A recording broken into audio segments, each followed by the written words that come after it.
പാവിത്രത്തിൻ്റെ ഒരു അപ്കമിങ് എപ്പിസോഡിലേക്ക് എല്ലാവർക്കും സ്വാഗതം. വിക്രം ജയിൽ മോചിതനാവാൻ വേണ്ടി വ്രതമെടുത്ത് ബോധം കെട്ട് വീഴുന്ന വേദയെ വിക്രം താങ്ങിയെടുത്തുകൊണ്ട് പോകുന്നുണ്ട്. ഊണും ഉറക്കവും ഒന്നുമില്ലാതെ വേദയെ നന്നായി കെയർ ചെയ്യാണ് നമ്മുടെ വിക്രം. ഇത് കണ്ട് കുറച്ച് അസൂയയോടെയും കുശുമ്പോടെയും കൂടിയാണ് നമ്മുടെ കമലാമ്മയും നന്ദിനിയും നോക്കി നിൽക്കുന്നത്. ഈ വിശേഷങ്ങളാണ് ഇന്ന് പറയാൻ പോകുന്നത്. ജയിൽ മോചിതനായി വരുന്ന വിക്രമിനോട് കമലാമ്മ പറയുന്നുണ്ട്, വിക്രം നിൽക്കവിടെ, അകത്തേക്ക് കയറാൻ വരട്ടെ, ഞാൻ ആരതി എടുത്തോണ്ട് വരാം. ഇത് കേട്ട് നമ്മുടെ നന്ദിനി ചോദിക്കുന്നുണ്ട്, അല്ല അമ്മേ, വിവാഹം കഴിഞ്ഞു വരുന്നവരെ ആരതി ഒഴിഞ്ഞ് സ്വീകരിക്കുന്നത് ഞാൻ കണ്ടിട്ടുണ്ട്. ഈ ജയിലിൽ നിന്നും ഇറങ്ങി വരുന്നവരെയും ഇങ്ങനെയൊക്കെയാണോ സ്വീകരിക്കുന്നത്? ഞാനിതാദ്യമായിട്ട് കാണുക.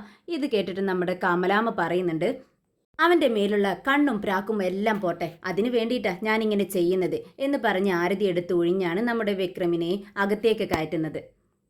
പിന്നീട് കമലാമ്മ പറയുന്നുണ്ട്, എല്ലാവരും അതിരാവിലെ ഭക്ഷണം കഴിച്ച് പുറത്തേക്ക് പോയതല്ലേ, നമുക്ക് ഉച്ചയ്ക്കുള്ള ഭക്ഷണമൊക്കെ റെഡിയാക്കണ്ടേ, എല്ലാവരും ഇങ്ങോട്ട് വാ പെട്ടെന്ന് എന്ന് പറയുന്നുണ്ട്. അപ്പോഴേക്കും നമ്മുടെ വേദയ്ക്ക് ഇങ്ങനെ ഒരു തലകറക്കം പോലെ വരുവാണ്. വേദ നിന്നിങ്ങനെ ആടുന്നുണ്ട്. ഇതാരും ശ്രദ്ധിക്കുന്നില്ല. പെട്ടെന്ന് അങ്ങ് ബോധം കെട്ട് വീഴുവാണ്, താഴേക്ക് വീഴുവാണ് വേദ. അപ്പോഴേക്കും വേദയെന്ന് വിളിച്ചുകൊണ്ട് വിക്രം ഓടിച്ചെന്ന് വേദയെ താങ്ങുന്നുണ്ട്. അപ്പോഴേക്കും നന്ദിനി എന്താ പറ്റി വേദ എന്ന് ചോദിച്ചുകൊണ്ട് വെള്ളമൊക്കെ എടുത്തുകൊണ്ട് ഓടി വന്ന് വേദയുടെ മുഖത്ത് തളിക്കുന്നുണ്ട്. വിക്രം വേദ വേദ എന്നിങ്ങനെ വേദയുടെ കവിളിൽ തട്ടിക്കൊണ്ട് വിളിക്കുകയാണ്. പക്ഷെ വേദ വിളി കേൾക്കുന്നില്ല. കുറച്ചു നേരം വെള്ളം തെളിച്ചതോടെ വേദ എഴുന്നേറ്റിരിക്കുന്നുണ്ട്. എന്തു പറ്റി വേദയെന്ന് വിക്രം ചോദിക്കുകയാണ്. ഇത് കേട്ട് മറുപടി പറയുന്നത് നമ്മുടെ നന്ദിനിയാണ്. ഇതെല്ലാം അവളുടെ അഭിനയമാ വിക്രം. എന്ത് അഭിനയമോ? ആ അതെ, ഇന്നലെ വൈകിട്ട് മുതൽ അവൾ ഒരു തുള്ളി വെള്ളമോ ഭക്ഷണമോ ഒന്നും കഴിച്ചിട്ടില്ല. ദേ നേരം ഇത്രയും ആയില്ലേ, ഇത്രയും നേരം വരെ തന്നെ അവൾ പിടിച്ചു നിന്നത് എന്തോ ദൈവത്തിൻ്റെ ഭാഗ്യം കൊണ്ടാ. ഇത് കേട്ടത് നന്ദിനി പറയുന്നുണ്ട്, എന്ത് വേദ ഭക്ഷണം കഴിച്ചിട്ടില്ലെന്നോ? അതും ഇന്നലെ മുതൽ? എന്താ നന്ദിനി നീ ഇതറിഞ്ഞിട്ട് എന്നോട് പറയാതിരുന്നത്? ഉടനെ നന്ദിനി പറയുന്നുണ്ട്, അത് ശരി, ചേച്ചിക്ക് ശ്രദ്ധിക്കാമായിരുന്നില്ലേ? ഞാൻ ശ്രദ്ധിച്ച് അത് ചേച്ചിയോട് പറയണോ? അതിൻ്റെ ആവശ്യമൊന്നും എനിക്കില്ല. ഇത് കേട്ടിട്ട് നമ്മുടെ വിശ്വവും വഴക്ക് പറയുന്നുണ്ട്. നന്ദിനി നീ എന്തായി പറയുന്നത്? അങ്ങനെ ഒരു കാര്യമുണ്ടെങ്കിൽ നീ ഇവിടെ ആരോടെങ്കിലും പറയണ്ടേ, എന്നാലല്ലേ അവളെ കൊണ്ട് ഭക്ഷണം കഴിപ്പിക്കാൻ പറ്റത്തുള്ളൂ.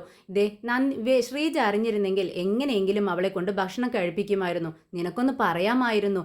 ഇത് കേട്ടത് നന്ദിനി പറയുന്നുണ്ട്, ഓ ഇപ്പൊ ഞാനായോ കുറ്റക്കാരി? ഞാൻ അവള് ഭക്ഷണം കഴിക്കാത്തത് കണ്ടപ്പോൾ അത് പറഞ്ഞു എന്നേ ഉള്ളൂ. ഏത് ശരി, ഇതൊക്കെ നോക്കിക്കൊണ്ട് പറയാൻ നടക്കുന്ന ആളൊന്നുമല്ല ഞാൻ, എൻ്റെ ജോലി അതല്ല എന്ന് പറയാണ്.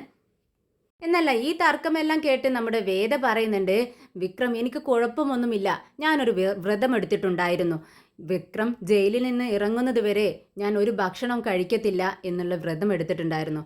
അതുകൊണ്ടാണ് ഒന്ന് മയങ്ങി വീണത്, ഇനി കുഴപ്പമില്ല എന്ന് പറയാണ്. എന്നാൽ ഇത് കേട്ടതും വിക്രമിന് ആകെ ദേഷ്യം വരുവാണ്, സങ്കടവും എല്ലാം കൂടിക്കളന്നുള്ളൊരു അവസ്ഥയിലാണ് വിക്രം ഇരിക്കുന്നത്. വിക്രം പറയുന്നുണ്ട്, ദേ നിനക്കറിയാലോ, മുൻപ് അമ്പലത്തിൽ വ്രതമെടുത്തിട്ട് പോയ സമയത്ത് നീ ബോധം കെട്ട് വീണത്. അതിനുശേഷം ഞാൻ നിന്നോട് പറഞ്ഞതല്ലേ ഇങ്ങനെ ഭക്ഷണം കഴിക്കാതിരിക്കരുതെന്ന്. ഒരു നേരം പോലും ഭക്ഷണം കഴിക്കാതിരിക്കാൻ നിനക്ക് പറ്റത്തില്ല, നിനക്ക് തലകറക്കം വരും. നീ എന്താ വേദേ ഞാൻ പറഞ്ഞത് നീ അനുസരിക്കാത്തത് എന്ന് ചോദിക്കുകയാണ്. ഇത് കേട്ടതും വേദ പറയുന്നുണ്ട്, ദേ അതൊന്നും നിങ്ങൾ പറയണ്ട, ഇത് ഞാനും ദൈവവും തമ്മിലുള്ള കാര്യമാണ്, അതിൽ നിങ്ങൾ ഇടപെടണ്ട എന്ന് പറഞ്ഞുകൊണ്ട് എഴുന്നേൽക്കാൻ നോക്കുകയാണ്. പതുക്കെ വിക്രം തന്നെ വേദയെ പിടിച്ചെഴുന്നേൽപ്പിക്കുന്നുണ്ട്.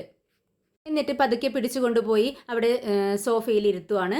വേഗം തന്നെ ശ്രീജയോട് വിക്രം പറയുന്നുണ്ട്, ചേച്ചി എന്തെങ്കിലും ഭക്ഷണം ഇരിപ്പുണ്ടോ? ശ്രീജ പറയുന്നുണ്ട്, കുറച്ച് ഉപ്പുമാവ് ഇരിപ്പുണ്ട്, രാവിലെ ഉണ്ടാക്കിയതാ, അത് കുറച്ച് ശർക്കരയും കൂടിയിട്ട് ഞാനിപ്പോൾ കൊണ്ടുവരാം എന്ന് പറഞ്ഞുകൊണ്ട് ഓടിച്ചെന്ന് ശ്രീജ ഭക്ഷണം എടുത്തുകൊണ്ട് കൊണ്ടുവരികയാണ്. വിക്രം പെട്ടെന്ന് തന്നെ അത് എടുത്ത് വേദയുടെ വായിൽ വെച്ച് കൊടുക്കുകയാണ്. അങ്ങനെ കുറേശ്ശെയായി വേദയെ ഊട്ടുന്നുണ്ട് വിക്രം. ഇത് കണ്ട് നമുക്ക് നമ്മുടെ കമലാമ്മയ്ക്ക് തന്നെ സഹിക്കുന്നില്ല കേട്ടോ, വിക്രമിന് വേദയോടുള്ള ഈ സ്നേഹം കണ്ടിട്ട്. എന്നാൽ അത്രയും തീരെ സഹിക്കാൻ പറ്റാത്ത മറ്റൊരാൾ കൂടിയുണ്ട് അവിടെ, നമ്മുടെ നന്ദിനി വിനയനെ കയ്യിൽ തട്ടിക്കൊണ്ട് പറയുന്നുണ്ട്, ദേ കണ്ടോ മനുഷ്യ, അവർ തമ്മിലുള്ള സ്നേഹം കണ്ടു പഠിക്ക്. നിങ്ങൾ എന്തെങ്കിലും ഒരിക്കൽ എനിക്കിങ്ങനെ വാരി തന്നിട്ടുണ്ടോ, ഭക്ഷണം വായിൽ വെച്ച് തന്നിട്ടുണ്ടോ? കണ്ടു പഠിക്കണം നിങ്ങൾ എന്ന് പറയാട്ടോ. ഇത് കേട്ടതും വിനയം പറയുന്നുണ്ട്, ദേ നീ എന്നെങ്കിലും വേദയെ പോലെ വ്രതമെടുത്തിട്ട് എനിക്ക് വേണ്ടി വ്രതമെടുത്തിട്ട് ഇതുപോലെ ബോധം കെട്ട് വീണിട്ടുണ്ടോ? അങ്ങനെ ഉണ്ടാവട്ടെ, അങ്ങനെ സംഭവിക്കുമ്പോൾ ഞാനും ഇതുപോലെ നിന്റെ വായിൽ ഭക്ഷണം വെച്ച് തരണ്ട് കേട്ടോ എന്ന് പറയുന്നുണ്ട് വിനയനും. ഭക്ഷണമൊക്കെ കഴിച്ചു കഴിഞ്ഞിട്ട് വേദ ശരി ഞാൻ റൂമിൽ പോയി കുറച്ചു നേരം കിടക്കട്ടെ എന്ന് പറഞ്ഞ് എഴുന്നേൽക്കുകയാണ്. പക്ഷേ എഴുന്നേൽക്കുന്ന സമയത്ത് ഒരടി പോലും വേദയ്ക്ക് അങ്ങ് എടുത്തു വെക്കാൻ പറ്റുന്നില്ല. അപ്പോഴേക്കും തല കറക്കും ക്ഷീണവും വരുവാണ്. അപ്പോൾ വിക്രം പറയുന്നുണ്ട്, എന്നാൽ ശരി വേദേ, നീ ഇവിടെ കിടന്നോ, സോഫയിൽ കിടക്ക് എന്ന് പറയാണ്. ഞാൻ തലയാണ് പില്ലോ എടുത്തിട്ട് വരാമെന്ന് പറയുന്നുണ്ട്. ഇത് കേട്ടത് ശ്രീജ പറയുന്നുണ്ട്, എന്താ വിക്രം ഇതേ പുരുഷന്മാരാരെങ്കിലും ആണെങ്കിൽ ഇങ്ങനെ ഹാളിലേക്ക് കിടക്കാം, സ്ത്രീകൾക്ക് അതിന് പറ്റുമോ? നീ അവളെ കൊണ്ടുപോയി റൂമിൽ കിടത്ത്. എന്നെ ചേച്ചി അവൾക്ക് അങ്ങ് നടക്കാൻ പറ്റത്തില്ല എന്നല്ലേ പറയുന്നത്, ഞാൻ എന്താ ചെയ്യുക എന്ന് ചോദിക്കുക കേട്ടോ. എന്താ ചെയ്യേണ്ടതെന്ന് നിനക്കറിയില്ലേ വിക്രം, ഞാൻ പറഞ്ഞു തന്നിട്ട് വേണോ, നീ അവളെ എടുത്തോണ്ട് പോടാ എന്ന് പറയാട്ടോ. എന്നാൽ അവിടെ കമലാമ്മയും മാഷും ഒക്കെ നിൽക്കുന്നുണ്ട്. ഇത് കേട്ടതും മാഷ് പെട്ടെന്ന് അങ്ങ് റൂമിലേക്ക് പോവാണ്. ശരി ചേച്ചി എന്ന് പറഞ്ഞുകൊണ്ട് വിക്രമാണെങ്കിൽ സന്തോഷത്തോടെ രണ്ട് കൈയിലും വേദയെ വാരിയെടുത്തുകൊണ്ട് റൂമിലേക്ക് പോവാട്ടോ. എന്നാൽ ഇത് കണ്ടതും നന്ദിനിക്ക് അടുത്ത കുശുമ്പിളകി. എന്നിട്ട് വിനയനോട് പറയുന്നുണ്ട്, ദേ കണ്ടോ, അതുപോലെ നിങ്ങൾ എന്നെ എടുത്തോണ്ട് പോ. ഇത് കേട്ടതും വിനയനൊന്ന് പേടിക്കുന്നുണ്ട്. എന്താ നന്ദിനി നീ പറയുന്നത്? അവനെപ്പോലെ ഞാനൊരു ജിമ്മനൊന്നും അല്ല നിന്നെ എടുത്തോണ്ട് പോവാൻ. അവളത്ര ഭാരമൊന്നുമില്ല, അവനിക്ക് എടുക്കാവുന്നതേ ഉള്ളൂ. നിന്നെ ഞാൻ എടുക്കണമെന്നുണ്ടെങ്കിലേ എനിക്ക് പറ്റത്തില്ല. ദേ എൻ്റെ കയ്യിൽ പിടിച്ചോണ്ട് നീ ഇങ്ങ് വാ, നമുക്ക് റൂമിലേക്ക് പോവാം എന്നും പറഞ്ഞുകൊണ്ട് വിനയൻ നന്ദിനിയുടെ കൈ പിടിച്ചുകൊണ്ട് റൂമിലേക്ക് പോവാണ്. എന്നാൽ റൂമിലെത്തിയതും നമ്മുടെ വേദ കിടന്ന് ഉറങ്ങുവാണ്. അന്തം വിട്ട ഉറക്കാണ് ഉറങ്ങുന്നത്, ഒന്നും അറിയുന്നില്ല. അങ്ങനെ വൈകുന്നേരം വരെ ഉറങ്ങുകയാണ്. പെട്ടെന്ന് നമ്മുടെ വേദ അങ്ങ് ഞെട്ടി എഴുന്നേൽക്കുവാണ്. എഴുന്നേൽക്കുന്ന സമയത്ത് വിക്രമാണെങ്കിൽ വേദയെ തന്നെ ഇങ്ങനെ നോക്കിക്കൊണ്ടിരിക്കുന്നതാണ് വേദ കാണുന്നത്. അത്രയും നേരം വിക്രം ഇങ്ങനെ നോക്കിക്കൊണ്ടിരിക്കുമായിരുന്നോ എന്ന വേദയ്ക്ക് ഇങ്ങനെ സംശയം തോന്നുകയാണ്. വേദ ചോദിക്കുന്നുണ്ട്, അല്ല വിക്രം, നേരം എത്രയായി? എനിക്കൊന്നും അറിയുന്നില്ല, ഞാൻ ഒരുപാട് നേരം ഉറങ്ങിയോ എന്ന് ചോദിക്കുക. ഇത് കേട്ട് വിക്രം പറയുന്നുണ്ട്, ഒരുപാട് നേരം ഉറങ്ങിയോന്നോ? നീ ബോധം കെട്ട് വീണെന്ന് നിനക്ക് ഓർമ്മയുണ്ടോ? ആ അതെനിക്ക് ഓർമ്മയുണ്ട്. അപ്പോൾ വന്ന് ഉറങ്ങുന്നതാ നീ. ദേ ഇപ്പോൾ രാത്രി 8 മണിയായി. എത്ര നേരം നീ ഉറങ്ങിയതെന്ന് നിനക്ക് വല്ല അറിവുണ്ടോ എന്ന് ചോദിക്കുക. ഓ, നിനക്കൊന്ന് എന്നെ വിളിക്കായിരുന്നില്ലേ, എനിക്ക് ഒരുപാട് ജോലികളുണ്ട്. ദേ നന്ദിനി ചേച്ചിയും നമ്മൾ വിഷേട്ടനും കൂടെ കടയിൽ കിടന്ന് ആകെ കഷ്ടപ്പെടുമായിരിക്കും. ഒരുപാട് ഓർഡേഴ്സ് കൊടുക്കാനുണ്ട് വിക്രം.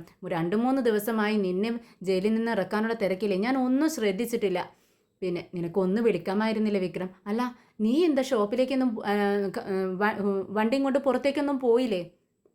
ഇങ്ങനെ ഒറ്റയടിക്ക് എല്ലാം ചോദിക്കുക കേട്ടോ നമ്മുടെ വേദ. ഇത് കേട്ടിട്ട് വിക്രം പറയുന്നുണ്ട്, ദേ ഞാൻ പുറത്തേക്കൊന്നും പോയില്ല. നീ ഇങ്ങനെ കിടക്കുമ്പോൾ ഞാൻ എങ്ങനെ സമാധാനത്തോടെ പുറത്തേക്ക് പോകുന്നത്? പിന്നെ ജോലിയൊക്കെ പിന്നെ നീ ഭക്ഷണം കഴിക്കേ എന്ന് പറഞ്ഞ് അവിടെ ടേബിളിൽ മൂടി വെച്ചിട്ടുണ്ടായിരുന്ന ഭക്ഷണം എടുത്ത് വാരി കൊടുക്കുകയാണ് വേദയ്ക്ക്.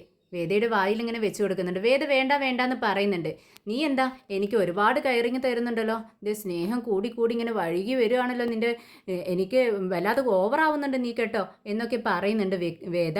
എന്നാൽ വിക്രം ഇതൊന്നും ശ്രദ്ധിക്കുന്നില്ല. വിക്രം സ്നേഹത്തോടെ ഇങ്ങനെ ചപ്പാത്തി എടുത്ത് വേദയുടെ വായിൽ ഇങ്ങനെ വെച്ച് കൊടുക്കുന്നുണ്ട്. സ്നേഹത്തോടെ അവളോട് ഇങ്ങനെ സംസാരിച്ചുകൊണ്ടിരിക്കുക. വേദേ, നീ എനിക്ക് വേണ്ടി എത്രത്തോളം കഷ്ടപ്പെട്ടു.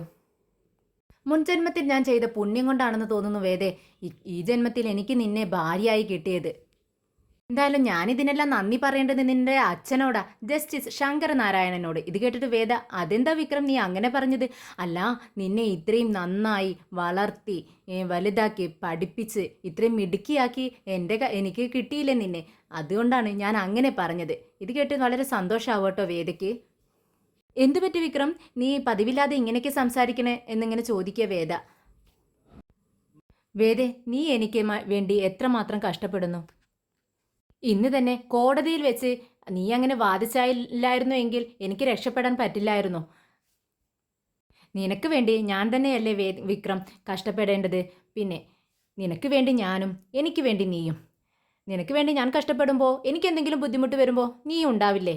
ഇത് കേട്ടതും വിക്രം പറയുന്നുണ്ട്, നിന്നെ ഉപദ്രവിക്കാനായി ഒരു 10 ആൾ വന്നാലും അവരെ എല്ലാം അടിച്ചൊതുക്കി ഞാൻ നിന്നെ രക്ഷപ്പെടുത്തിയിരിക്കും. ആ ശരി ശരി, നീ പെട്ടെന്ന് പാലെടുത്ത് കുടിക്ക് എന്ന് പറയാണ് വിക്രം. മാഷ് ഇങ്ങനെ ഹാളിലിരുന്ന് ബുക്ക് വായിച്ചുകൊണ്ടിരിക്കുക. അപ്പോൾ കമലാമ്മ അടുത്തേക്ക് വരുന്നുണ്ട്. ഉടനെ തന്നെ മാഷ് ചോദിക്കുന്നുണ്ട്, അല്ല കമലം, ഇവിടെ ആകെ ഉറങ്ങിക്കിടക്കുകയാണല്ലോ, ഇവിടെ ആരും ഇല്ലേ ചോദിക്കുക കേട്ടോ. ഇത് കേട്ടിട്ട് കമലാമ്മ പറയുന്നുണ്ട്, ശ്രീജയും വിഷവും ഷോപ്പിൽ നിന്നും വന്നിട്ടില്ല. പിന്നെ ഇവിടെ ഉള്ളത് നന്ദിനിയും വിനയനാ. അവരുടെ കാര്യം പിന്നെ പറയണ്ടല്ലോ. വിനയനുണ്ടോ ആ നന്ദിനിയുടെ പിറകിൽ നിന്ന് ഇങ്ങോട്ടേക്ക് വരണു? അതില്ല. അതുകൊണ്ട് അവർ രണ്ടുപേരും അവരുടെ റൂമിൽ തന്നെ ഉണ്ടാവും. അപ്പോൾ മാഷ് ചോദിക്കുന്നുണ്ട്, അല്ല അപ്പോൾ വിക്രം പുറത്തേക്ക് പോയോ? ഇത് കേട്ട് കമലാമ്മ പറയുന്നുണ്ട്, അവൻ പുറത്തേക്ക് പോവാനോ? വേദയും വിട്ട് അവൻ വേദയുടെ പിറകെ അവിടെ റൂമിൽ വേദയും നോക്കിക്കൊണ്ട് ഇങ്ങനെ ഇരിക്കുന്നുണ്ടാവും. അതല്ലേ ഇപ്പോൾ അവൻ്റെ പണി, അല്ലാതെ വേറെ പണിയൊന്നും ഇല്ലല്ലോ എന്നിങ്ങനെ നീരസത്തോടെ പറയാട്ടോ നമ്മുടെ കമലാമ്മ. ഇത് കേട്ട് മാഷ് പറയുന്നുണ്ട്, അതെന്താ കമലം, നീ അവരുടെ കാര്യം പറഞ്ഞപ്പോൾ ഒരു സാമട്ടിലുള്ളൊരു വർത്തമാനം, നീ എന്താ ഇങ്ങനെയൊക്കെ സംസാരിക്കുന്നത് എന്ന് ചോദിക്കാട്ടോ. ഇത് കേട്ടിട്ട് കമലാമ്മയ്ക്ക് ദേഷ്യം വരുന്നുണ്ട്. അതെ മാഷെ, ഇന്ന് തന്നെ ഇവിടെ സംഭവിച്ചത് കണ്ടതില്ലേ? അവളൊന്ന് ബോധം കെട്ട് വീണപ്പോഴേക്കും അവൻ അവളെയും കൊണ്ട് വാരിയെടുത്ത് അങ്ങ് പോയി.